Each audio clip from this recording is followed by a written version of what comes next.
Bonjour, je suis Bertie Yanogo, j'ai étudié les relations internationales en master à l'Université libre de Burkina, ULB.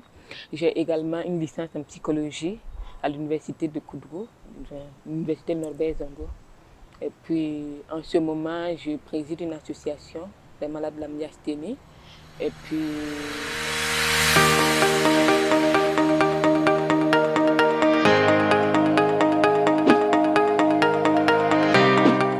les relations internationales, de manière globale, ce sont les études qui sont portées entre les relations entre les pays entre elles ou bien les pays et les organisations internationales. Donc ce que nous faisons essentiellement dans les relations internationales, ce sont les domaines de la coopération, de la communication internationale et puis voilà, des relations bilatérales, pays, organismes internationaux et tout ça.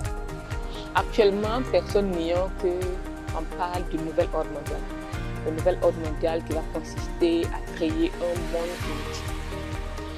Actuellement, avec la globalisation, la mondialisation, nous avons besoin que les pays soient connectés les uns entre les autres. Et pour que les pays soient connectés les uns entre les autres, il faut des personnes qui soient capables de parler au nom des pays, qui soient capables de pousser la coopération, de défendre leur pays et de pouvoir porter la négociation entre les pays.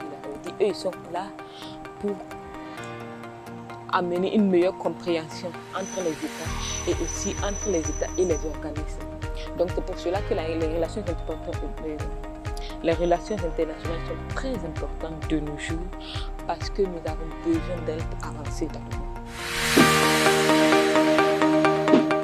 Pour étudier les relations internationales, il est conseillé d'avoir une ouverture sur la littérature.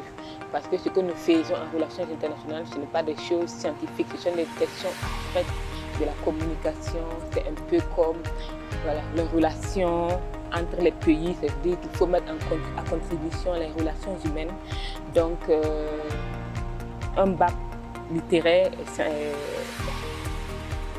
est nécessaire. Globalement, la psychologie, c'est l'étude de l'homme. On aime dire qu'en psychologie, ce qu'on veut savoir, c'est pourquoi exactement. Quand il y a, par exemple, on aime dire quand il y a un grand vent, pourquoi est-ce que tel arbre est tombé et tel arbre est resté debout. Donc la psychologie veut étudier comment est-ce que l'humain aborde les traumatismes ou bien les situations, les circonstances de la vie. Et qu'est-ce qui fait qu'un tel humain tombe à un certain moment et l'autre ne tombe pas. La psychologie permettra de comprendre comment l'être humain arrive à développer un sentiment de résilience. Et à partir de ça, on pourra développer des concepts qui pourront aider les autres personnes à s'en sortir. C'est comme la médecine, mais la médecine du mental. Lorsqu'on finit les relations internationales, il faut noter qu'au Burkina Faso, il y a la formation. Déjà, tu peux t'envoyer toi-même en formation dans les relations internationales, ou tu peux passer par le concours du ministère des Affaires étrangères. Lorsqu'on passe par le concours du ministère des Affaires étrangères, le débouché, c'est les relations internationales au ministère. Donc en ce moment, on agit au nom du pays. Au nom du pays, on agit au nom du pays avec comme vis-à-vis un autre pays ou alors comme vis-à-vis une organisation internationale. Mais on peut aussi s'envoyer soi-même. Et à ce niveau-là, on ne parlera plus forcément d'un pays à l'autre, mais c'est d'une organisation à l'autre. Ça veut dire que la personne qui s'est envoyée elle-même en formation devra plutôt cibler comme employeurs les organisations internationales, les organismes qui veulent travailler entre elles, coopérer avec les États. Contrairement à ce qu'on pense, la psychologie n'est pas uniquement ciblée sur la gestion des traumatismes à l'hôpital. Nous avons aussi la psychologie dans les écoles, nous avons la psychologie du travail. Et là aussi, il faut suivre les gens dans le milieu où ils sont pour voir comment ils s'adaptent à leur milieu, comment ils se développent. Parce que l'objectif de la psychologie, c'est vraiment l'épanouissement humain. Alors, dans la psychologie, nous avons la psychologie sociale, on a la psychologie clinique, le travail que tout le monde connaît dans les hôpitaux. Nous avons aussi la psychologie du travail, nous avons la psychologie des organisations, nous avons aussi l'orientation scolaire qui est un domaine de la psychologie. Donc, c'est dans le système LMD, la licence est le premier diplôme que l'on obtient après le bac. Ça veut dire 3 ans après avoir réussi à l'examen du baccalauréat et 3 ans après des études assidues à l'université, on obtient la licence. Le master est le deuxième diplôme après le baccalauréat. Il est obtenu 2 années après la licence.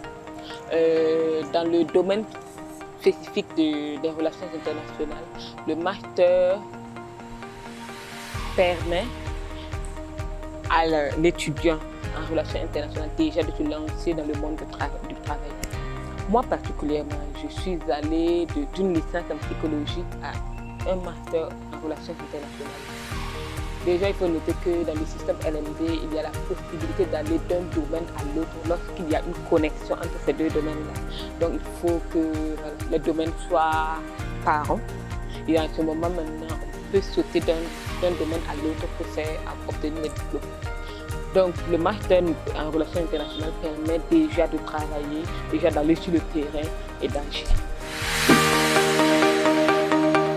Dans mon cursus académique, j'ai eu l'occasion d'expérimenter les 2 modes de cours, c'est-à-dire les cours du jour et les cours en soir. Alors, dans les cours du jour spécifiquement, je peux dire que c'était du plein temps. Parce que là, toute la journée, tu es à l'école. On commence le matin, 8h, 7h, et ça va jusque dans l'après-midi, jusqu'à 17h. Et lorsque ce n'est pas le professeur n'a pas pour la journée continue, on peut aller jusqu'à 20h. Et à ce moment, qu'est-ce que je dirais? C'est une bonne méthode pour avoir des étudiants concentrés. Ça veut dire l'étudiant sait qu'il est là spécifiquement pour l'école et rien que pour ça. Il a les week-ends pour lui, mais lorsque la semaine commence, il sait que c'est l'école et il n'y a que l'école. Donc à ce niveau-là, il faut dire que c'est un point positif parce qu'il permet de se concentrer exclusivement sur une seule chose. Dans mon cursus académique, j'ai eu l'occasion d'expérimenter les 2 modes de cours, c'est-à-dire les cours du jour et les cours en soir. Dans mon expérience du cours du soir, je dirais que les cours commencent à 18h et on finissait à 21h. Donc on a 3 heures de cours. Et les samedis, nous avons cours le matin. Souvent le matin, quelquefois à 15h, de 15h à 21h. Ou bien alors le matin de 8h à 17h. Le cours du soir est très bien, quelque part, parce qu'il te permet d'avoir une activité au cours de la journée. Il t'oblige. Il ne te permet pas parce que c'est une obligation. On ne peut pas passer toute la journée à l'école et se lever le soir à la maison et se lever le soir pour aller à l'école. C'est très ennuyeux. Donc, il t'oblige à trouver une activité en journée et à revenir le soir. Et là encore, ça va poser le problème de la concentration. Les cours du soir permettent déjà, il faut dire, aux travailleurs de venir pour une formation continue, ce qui est aussi positif. Mais il y a le problème de la concentration. Et un étudiant qui n'est pas concentré n'arrive pas à travailler. Et un étudiant qui arrive fatigué au travail n'arrive pas aussi à s'assurer. Dans le privé, l'étudiant est un peu plus à l'aise. On le met vraiment dans les conditions qu'il faut et on valorise son temps. Valoriser son temps, ça veut dire quoi? Il y a de la négociation qui se fait entre les professeurs et les étudiants pour les horaires de cours et pour le style du cours. Donc à ce niveau, c'est vraiment, je vais dire, c'est plus l'étudiant qui décide. Alors qu'au public, tu n'avais pas le choix. Mais au privé, tu as un peu plus de choix. Donc c'est peut-être ça. Et puis là, on a 2 examens, on a 2 devoirs. Voilà. Vous faites un devoir sur table, ensuite vous faites des exposés et ensuite il y a l'examen de fin d'année. Donc ça fait qu'il y a une meilleure assimilation des cours. Peut-être aussi que c'était dû au nombre. Parce qu'en psychologie, nous étions peut-être, en première année, je me rappelle que nous étions une centaine. Peut-être quand nous avons fini la 3e année, nous étions autour de 60, une soixantaine. Mais lorsque je suis arrivée en master, nous n'étions qu'en 11. Donc ça fait qu'il y a forcément une différence. Je suis passée par le public et je suis passée par le privé. Donc j'ai fait ma licence à l'université Norbert Zongo à Koudrou. Donc c'est une université publique. Alors, quel était mon ressenti là-bas? Je trouvais spécifiquement dans mon cas et dans ma filière, que nous n'étions pas nombreux. En psychologie, nous ne sommes vraiment pas nombreux. Et là, j'ai trouvé que l'expérience était très bonne, très positive, parce que c'était la filière que j'avais choisie. Et donc, je me retrouvais vraiment dans mon milieu et j'aimais mes cours. Maintenant, nous avions des professeurs très motivés, ça il faut que je le dise, avec franchement, le niveau des cours c'était très intense. L'observation que j'ai au niveau du public, c'est que nous avions des devoirs uniques. Ce qui fait que on bosse pour le devoir et lorsque le devoir passe, tout ce qui a trait à ce module, on enferme tout et on dépose. Ce qui fait qu'on oublie. Et l'étudiant n'est plus obligé de revenir là-dessus. Donc sur le terrain, lorsqu'il arrive, vous avez parlé de ça, mais il ne se rappelle pas. Donc ça fait que ça pose un problème. Alors je veux dire que mon expérience à Koudrou a été positive sur plusieurs fois. Déjà, quand j'étais à Ouagadougou, j'étais entourée, j'étais dans ma bulle. Dans ma bulle, je veux dire, j'avais mon environnement familial, j'avais mon environnement social et je ne sortais pas en dehors de ce cadre-là. Mais lorsque je suis allée à Koudrou, j'ai été confrontée à un autre environnement. Déjà à Ouaga, Ouaga est beaucoup plus bruyant que la ville de Koudrou, c'est vraiment plus calme. Moi, j'étais vraiment en milieu étudiantin, donc je n'ai pas vraiment senti la différence au niveau du dynamisme. Par contre, Koudrou m'a amené à m'ouvrir sur la diversité. La diversité de points de vue, la diversité d'arrière-plan, la diversité aussi dans les opinions.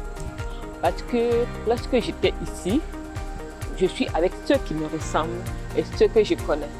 Mais lorsque j'étais là-bas, j'étais obligée de m'ouvrir à d'autres. Déjà, je n'étais pas avec ma famille, j'étais toute seule. Donc, j'étais obligée de m'ouvrir à d'autres univers, de m'ouvrir à d'autres personnes. Et forcément, ça crée un melting pot qui permet aussi de se positionner plus tard dans le monde social. Une chose qui m'a beaucoup aidée dans mon cursus universitaire, il faut dire que j'aimais beaucoup la lecture. Et je peux dire que lorsqu'on dit de lire, lorsqu'on conseille la lecture, ce n'est vraiment pas pour rien. Parce que la lecture ouvre des voies insoupçonnées, des chemins insoupçonnés. Et franchement, que ce soit en relations internationales ou en psychologie, la lecture permet d'accéder à des niveaux que les autres, voilà, à des niveaux inaccessibles aussi, tout simplement. Maintenant, spécifiquement, lorsqu'on veut étudier la psychologie, ce que je conseillerais, c'est d'aimer la présence des autres. Alors, quelque part, je pourrais dire que si vous êtes d'un type introverti, si vous êtes d'un type calme, si vous êtes aussi du genre à vous mêler de vos propres affaires, à ne pas vous intéresser à ce qui se passe dans la vie des autres. Et si vous êtes du genre à ne pas être tranquille, ne pas pouvoir vous poser tranquillement pour écouter l'autre, peut-être la psychologie n'est pas le bon choix. Il y a peut-être d'autres métiers qui seraient plus adaptés. Mais si vous êtes capable d'offrir une oreille attentive, sans porter un jugement, si vous êtes capable d'écouter sans forcément offrir une solution sur le coup, si vous êtes capable de prendre du recul par rapport à ce qu'on vous dit et de garder pour vous-même les choses que vous entendez sur les autres, alors en bonne partie la psychologie est faite. Au Burkina Faso, nous avons maintenant un grand nombre d'écoles, ça et là, d'universités, des instituts privés et tout. Maintenant, ce que je conseillerais à un plus jeune que moi, un petit frère, une petite soeur qui veut se lancer dans les études académiques, je lui dirais d'abord de trouver l'école qui lui correspond. Ça veut dire quoi? Trouver l'environnement. Moi, j'étais allée à Coudrou, mais il y a d'autres personnes qui pourraient aller à Coudrou et déprimer. Donc, il faudra trouver, se renseigner sur l'environnement dans lequel on sera et de savoir si on pourrait rester là-bas jusqu'à la fin de notre cursus. Ça veut dire jusqu'à la fin de la licence ou du master, parce que je trouve que c'est vraiment mieux d'opter pour une université où on peut terminer le cursus entier que de changer des écoles en milieu de cursus. Alors, ce que je conseillerais vraiment, c'est de prendre des renseignements honnêtes auprès de certaines des anciens des universités que nous connaissons bien, qui peuvent nous faire un retour objectif sur l'école pour que nous puissions comprendre comment les choses fonctionnent dans les écoles-là et quel est l'environnement, même l'environnement social qui règne dans l'école. Donc c'est à ce niveau tout simplement. Pour finir, j'aimerais dire donc à mes petits frères, à mes petites sœurs, de s'armer surtout de patience et de courage, parce que les études, ce n'est pas forcément un long fleuve tranquille. Il y aura forcément des hauts et des bas. Mais il faut comprendre une chose. Nous ne sommes pas des robots. Et faire de son mieux, ça ne veut pas forcément dire être le meilleur à l'université, être le meilleur de sa promotion. Faire de son mieux, ça veut dire que l'on se surpasse et que l'on donne tout ce qu'on a pour réussir. Et donc, il faut comprendre que même si on est dans le juste milieu, on est bon. Vous pouvez obtenir plus d'informations, des conseils et des directives à cet avis. Je vous remercie.